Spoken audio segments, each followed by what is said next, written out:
3 chicken popcorn hacks for family fun time. Grab your favorite Purefoods nuggets pack. And today is chicken popcorn day. Just pop it in the oven for 5 minutes and it's ready.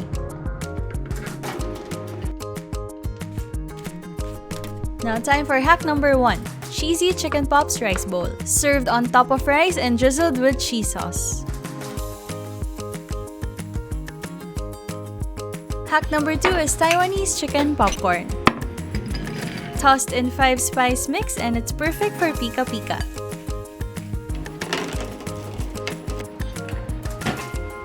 Hack number 3 is Korean-style chicken popcorn with honey soy garlic glaze served with fries.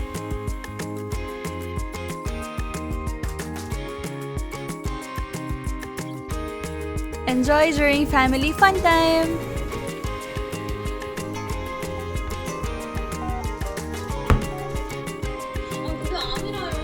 동료를 위해서 봉사하고 있습니다. #It's so easy.